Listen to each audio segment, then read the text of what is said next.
Hello everyone, कैसे हो आप सब। Welcome to Gabru classes. आज हम लोग नया चैप्टर स्टार्ट करने वाले हैं जो कि है heat, chapter number 5 for DAV and 4 for NCERT book.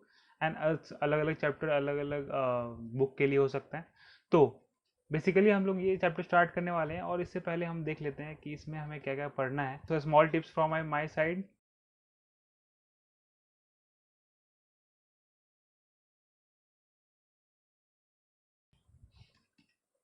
Okay, तो पहले स्टार्ट करते हैं यार कि टॉपिक हम लोग क्या क्या पढ़ना है चैप्टर में। टॉपिक हमें क्या क्या पढ़ना है वो पहले देख लेते हैं। पहली बात तो जानेंगे हीट क्या होता है। एक्चुअली हीट वर्ड जो है वो किसे डिनोट करता है। उसके बाद देखें कि हीट एज ए एनर्जी, क्योंकि हमें क्योंकि एक फॉर्म ऑफ एनर्जी है जो कि हम अभी पढ़ने वाले हैं। तो इसके बारे में जानेंगे। और हीट एंड टेम्परेचर का क्या रिलेशन है, टेम्परेचर क्या होता है, हीट क्या होता है, इस बारे में हम जानेंगे। इफेक्ट ऑफ हीट भी हम लोग समझने वाले हैं।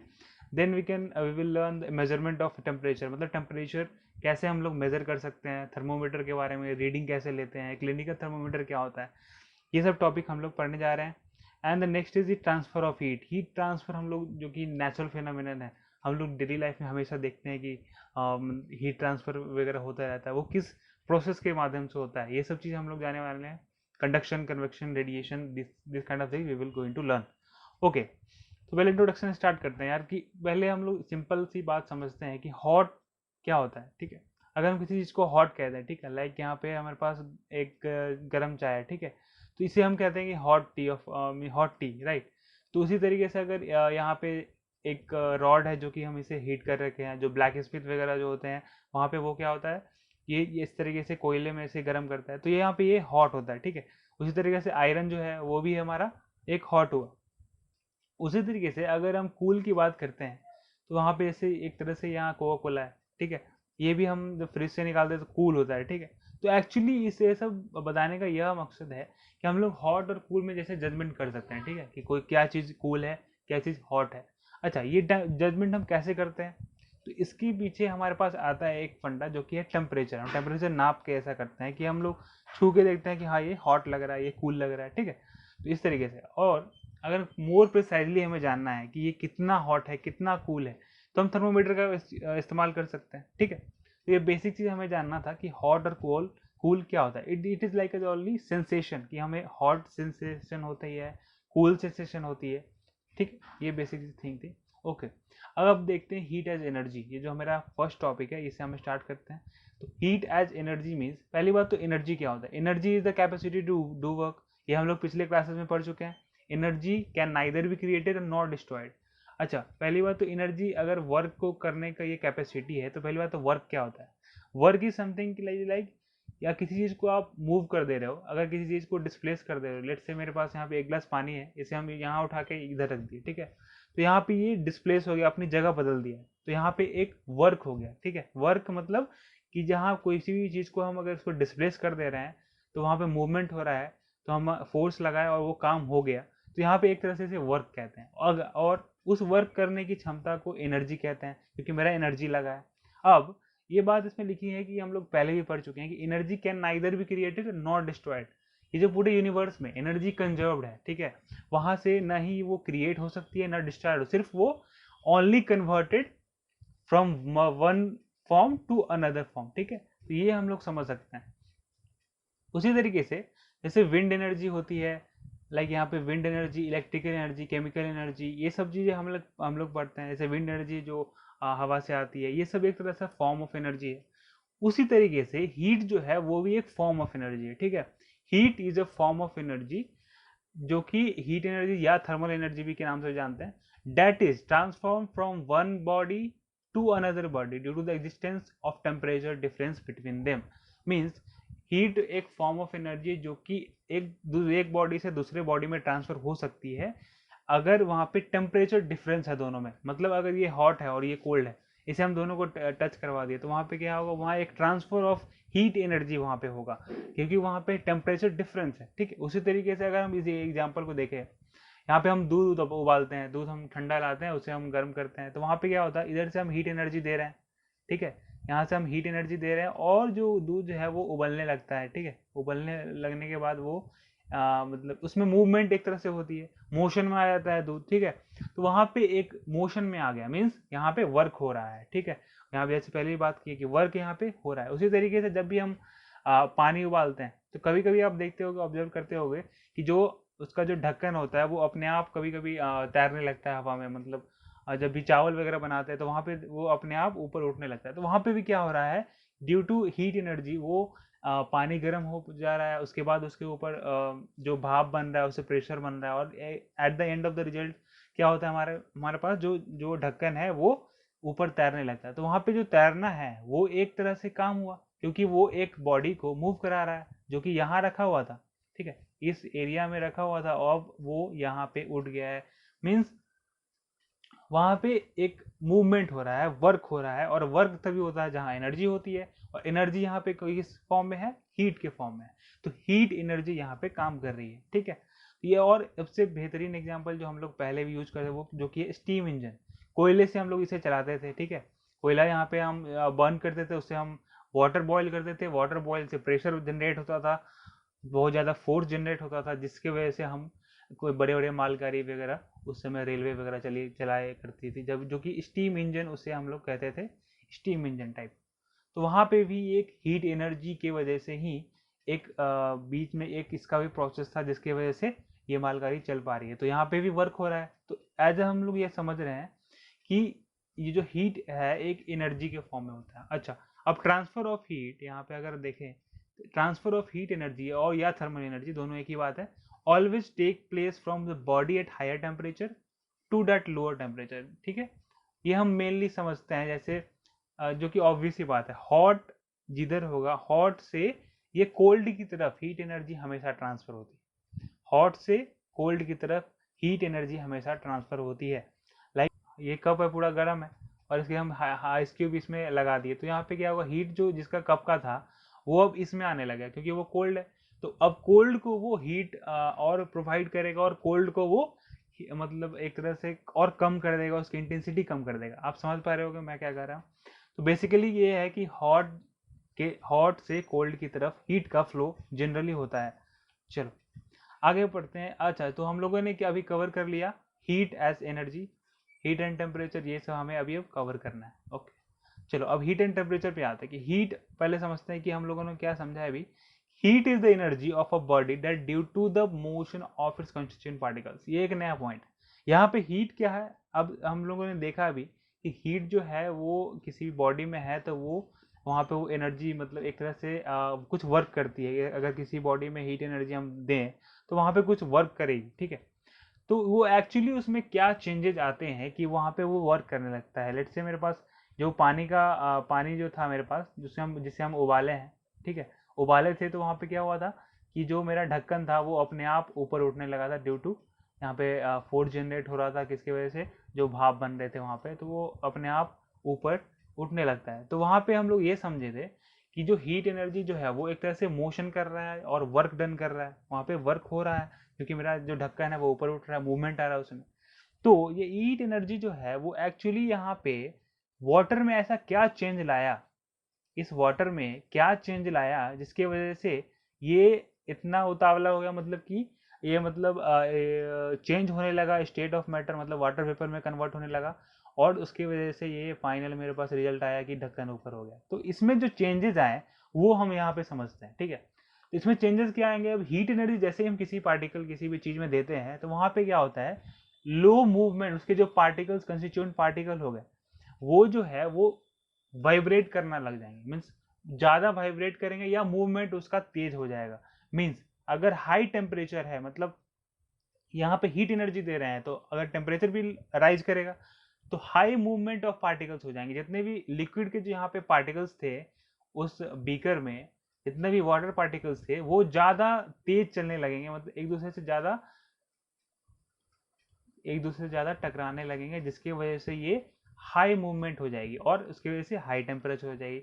उसके जो छोटे छोटे पार्टिकल थे यहाँ पे अगर आप देख पा रहे हो, तो उसके वजह से ही होता है। और हीट एनर्जी ऐसे हम पता कर सकते हैं कि इसमें हीट एनर्जी ज़्यादा है, ठीक है। उसी तरीके से अगर लो मूवमेंट होगी, मूवमेंट तो होगी बट बहुत लो है, तो वहाँ पे लो टेम्परेचर होती है, कोल्ड जितने भी पार्टिकल्स होते हैं वहाँ पे भी वो लो होते हैं। अच्छा, उसी तरीके से हम टेम्परेचर समझे, temperature on the other hand it just an indicator of this energy. जैसे हीट और एनर्जी, हीट एंड टेम्परेचर हम पढ़ रहे थे, यहाँ पे समझने वाली बात यही थी कि हीट जो है वो एनर्जी है और टेम्परेचर जो है उसका मानक है, एक तरह से इसको इंडिकेट करता है कि टेम्परेचर बताता है कि हीट एनर्जी एक्चुअली उसमें है कितना, ठीक है। जितना ज़्यादा टेम्परेचर होगा उतना ज़्यादा हीट एनर्जी होगा, एक्चुअली ये डायरेक्टली प्रोपोर्शनल है एक दूसरे से, ठीक है। जितना ज़्यादा हीट एनर्जी उतना ज़्यादा टेम्परेचर, ठीक है। जैसे हम लोग डिस्टेंस नापते हैं मीटर में, उसी तरीके से हीट जो है वो हम टेम्परेचर से पता कर सकते हैं कि टेम्परेचर उसका बताएंगे तो हमारे पास आ जाएगा। ओके, ये एक स्टेटमेंट है कि even even a hold cold object possesses heat energy due to the motion of its particles due to molecules. अच्छा ये बताइए, जितने भी कोल्ड ऑब्जेक्ट हैं, ठीक है, लाइक यहाँ पे आइस ऑफ वाटर मीन्स यहाँ ये ऑफ कोर्स कोल्ड ही होगा, ठीक है, इसमें आइस वगैरह है, तो इसमें एक्चुअली यहाँ पे मूवमेंट नहीं हो रहा है क्या? यहाँ पे भी हीट एनर्जी है बट वो लो है। यहाँ पे जो हीट एनर्जी है वो इस टाइप का है, वहाँ पे वाइब्रेशन मूवमेंट जो है वो बहुत लो हो रहा है, ठीक है, जिसकी वजह से यहाँ पे लो टेम्परेचर तो कुछ होगा ही ना, लाइक 2 डिग्री हो गया या 5 डिग्री हो गया, 0 डिग्री, मतलब कुछ टेम्परेचर तो होगी ही, माइनस में भी हो सकता है, -5 डिग्री कुछ भी हो सकता है। तो यहाँ पे लो मूवमेंट है, यहाँ पे लो टेम्परेचर है, जीरो नहीं कह सकते, मूवमेंट जरूर होगा वहाँ पे, लेकिन वहाँ पे बहुत कम होगा, इसकी वजह से हम लोग लो टेम्परेचर वहाँ पे दिखाते हैं, जो ये स्टेटमेंट कहता है। दूसरी बात, व्हेन वी ऐड और हीट अ बॉडी, किसी भी अगर हम हीट एनर्जी किसी बॉडी में देते हैं तो motion of its particles becomes faster और स्लोअर। अगर हीट एनर्जी दे रहे हैं, लाइक यहाँ पे हम दे रहे हैं ना, यहाँ हीट एनर्जी वाटर में दे रहे हैं, तो यहाँ पे जो इसको वाटर के पार्टिकल्स होंगे वो बहुत ज़्यादा तेज मूव करने लगेंगे और जिसकी वजह से एक दूसरे में टकराएंगे, जिसकी वजह से हीट और इसका बढ़ जाएगा, ठीक है, हीट एनर्जी एक तरह का बढ़ जाएगा और साथ में टेम्परेचर भी बढ़ जाएगा, जो कि इसका एग्जाम्पल है, ठीक है। Getting my point? ग्रेट। सो अगर हम हीट का इफेक्ट देखें कि इफेक्ट क्या हो सकता है हीट वगैरह का, तो उसमें दो तरीके से हम लोग इफेक्ट दे सकते हैं। एक तो फिजिकल चेंज, फिजिकल मतलब कि जो हम लोग आंख से देखते हैं, टच करके देखते हैं, यहाँ पे ये फिजिकल चेंज हुआ। फिजिकल चेंज में आता है चेंज इन टेम्परेचर। अच्छा, फिजिकल चेंज और केमिकल चेंज दो हो गए, इफेक्ट दो तरीके से देख सकते हैं, फिजिकल और केमिकल दोनों पढ़ने वाले हैं। तो पहले फिजिकल चेंज देखते हैं। फिजिकल चेंज मतलब चेंज इन टेम्परेचर, अगर चेंज इन टेम्परेचर पाला है तो टेम्परेचर जो चेंज हो रहा है वो फिजिकल चेंज, हम लोग टच करके देख सकते हैं कि भाई हाँ ये मतलब टेम्परेचर इसका लो है या ज़्यादा है, तो जिससे हम लोग हीट का इफेक्ट जान सकते हैं कि हीट इसमें काम कितना कर रहा है, समझ रहे। तो उस तरीके से ऐड और रिमूवल ऑफ हीट और form of body brings about change in its temperature, ठीक है। तो अगर किसी चीज़ में हम से ये चेंज इन टेम्परेचर का देख लिए, चेंज ऑफ स्टेट हम दे सकते हैं, हीट एनर्जी किसी में देंगे तो वहाँ पे स्टेट चेंज हो सकता है, लाइक वाटर के केस में हो रहा था। अब जितना भी हम वाटर जो हम उबालते हैं तो वहाँ पे क्या होता है, वाटर वेपर में चेंज हो रहा है, वहाँ पे क्या चेंज ऑफ स्टेट है, वो लिक्विड से गैस में बदल रहा है। उसी तरीके से था। अच्छा, ये जो पॉइंट है ये चेंज ऑफ स्टेट वाली, ये बहुत इंटरेस्टिंग है। यहाँ पे आप देखते हैं जैसे गैस वगैरह जो बनता है, वाटर का अगर एग्जाम्पल लें तो नॉर्मली हम लिक्विड देखते हैं क्योंकि उसका टेम्परेचर नॉर्मल टेम्परेचर 37 के आसपास, मतलब एक तरह से नॉर्मल टेम्परेचर होता है लिक्विड का। तो उस समय वो लिक्विड होता है अप टू 0 डिग्री सेल्सियस, ठीक है ना, अप टू 0 डिग्री सेल्सियस। और जीरो से कैसे, जैसे मैं बता रहा हूँ कि जो मॉडरेट टेम्परेचर पे वो लिक्विड होता है और ज़्यादा उसे कोल्ड कर देंगे तो वो एक आइस बन जाएगा, उसके जो जितने भी पार्टिकल्स है यहाँ पे जो मूव कर रहे थे वो अब अस्थिर हो जाएंगे, स्थिर हो जाएंगे, ठीक है। उसी तरीके से अगर ज़्यादा टेम्परेचर दे दिए तो उसके जो पार्टिकल्स होंगे वो ज़्यादा तेज मूव करने लग जाएंगे, ज़्यादा तेज मूव करेंगे तो वहाँ पे वो गैस में चेंज हो जाएगा, बहुत दूर दूर रहेगा पार्टिकल्स। तो उसी तरीके से यहाँ पे पार्टिकल्स का मतलब यहाँ पे मॉलिक्यूल से मतलब है, ठीक है, जो कि वाटर का मॉलिक्यूल H2 होता है ना, दैट्स वही चीज़। ओके, तो यहाँ पे हम लोग तीनों समझ लिया। अच्छा, लास्ट है थर्मल एक्सपेंशन, ये भी बहुत इंटरेस्टिंग है। Most of solid liquid and gases are known to expand on heating. अब ये जनरल सी बात, यह ऑब्जर्वेशन वाली बात है, आप लोग भी ऑब्जर्व करे होंगे कि कोई भी बॉडी में अगर हीट देते हैं तो वो एक्सपैंड करता है। जैसे नॉर्मली जो यहाँ पे भी था, अगर हम इसे लिक्विड को हीट करें तो एक्सपैंड करेगा, एक्सपैंड करने के बाद वो गैस फॉर्म में हो जाएगा, वो ज़्यादा हो सकता है कि ज़्यादा जगह ऑक्यूपाई करेगा।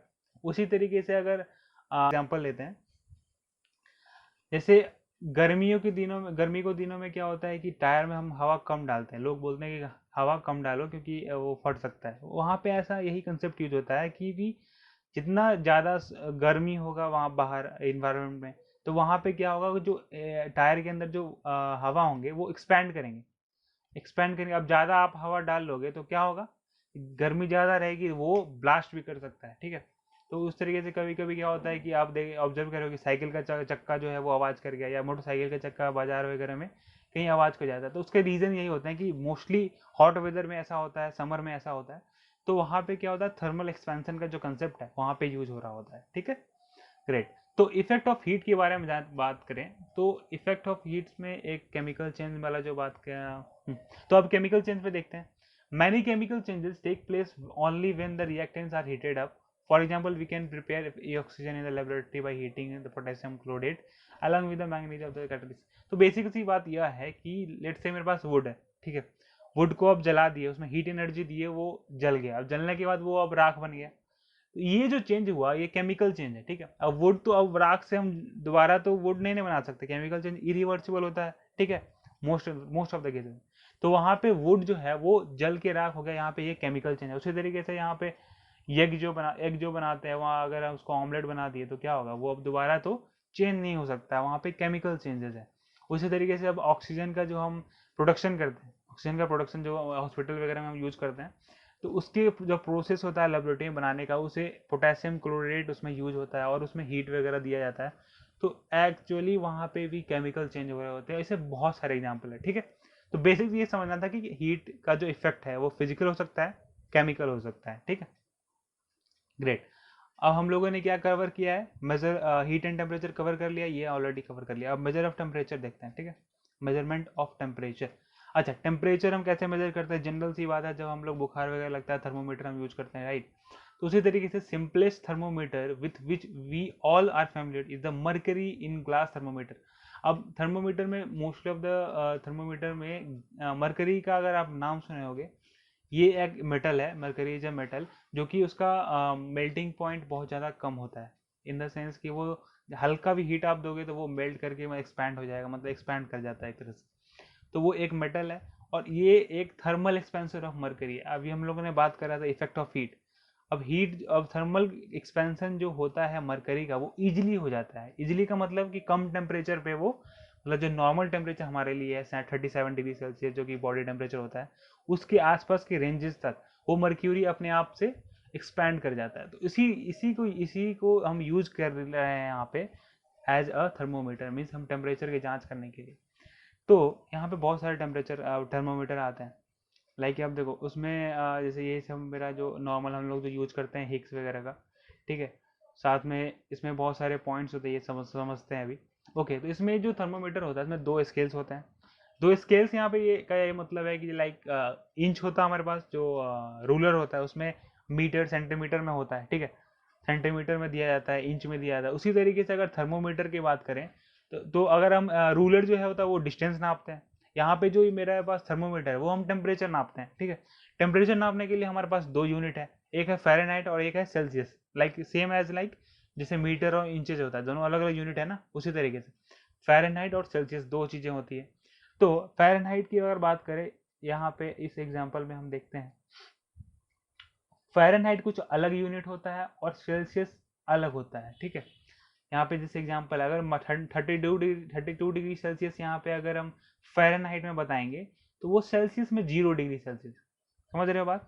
अगर 100 डिग्री सेल्सियस सेल्सियस में है तो वही चीज़ 212 इन फ़ारेनहाइट होगा, समझ रहे हो बात।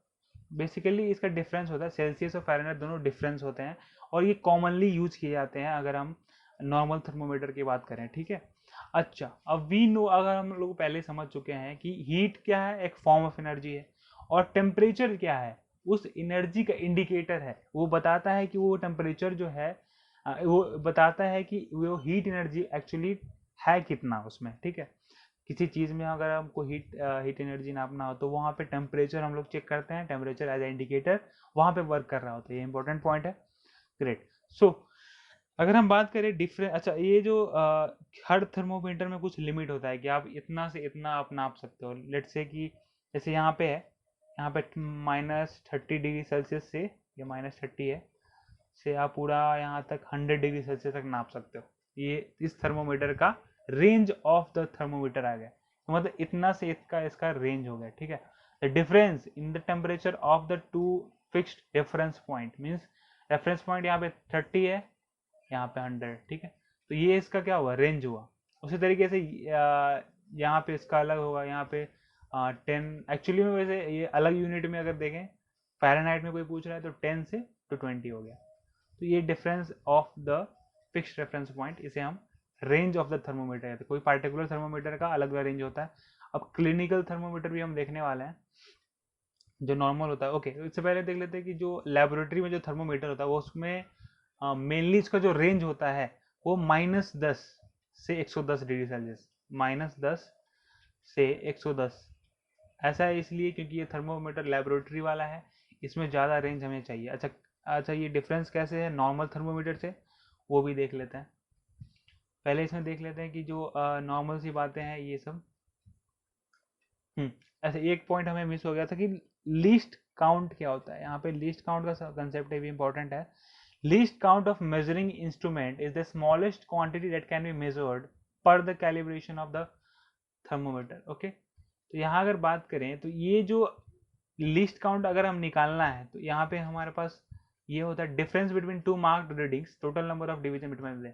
लाइक हमें इसका जो फॉर्मूला है, अगर ये लेट्स से ये है, यहाँ पे अगर डिफरेंस ऑफ टू मार्क ले लेते हैं, मतलब 30 - 20, ठीक है, 30 - 20 सेल्सियस में दोनों। एंड इसमें अगर बात करें ये कितने डिवीजन है, 1 2 3 4 5, ठीक है, टोटल 5 थे, तो मतलब क्या लिखा था हमने 30 - 20 बाई 10, सॉरी 5 बाई 5, क्योंकि 5 इसमें डिवीजन है यहाँ पे अगर आप देख सकते हो। तो यहाँ पे 5 टू जो मतलब 2 सेल्सियस, 2 डिग्री सेल्सियस इसकी is the least count of this thermometer, least count of this thermometer. Are you getting my point? मतलब जो मिनिमम वैल्यू हमें ये डिफरेंस बता सकता है, एक टेम्परेचर जब भी हम नापने जा रहे हैं तो वहाँ पे मिनिमम कितने चेंजेस हो रहे हैं उसमें, मतलब मिनिमम आप कितना प्रिसाइजली बता सकते हो, ठीक है।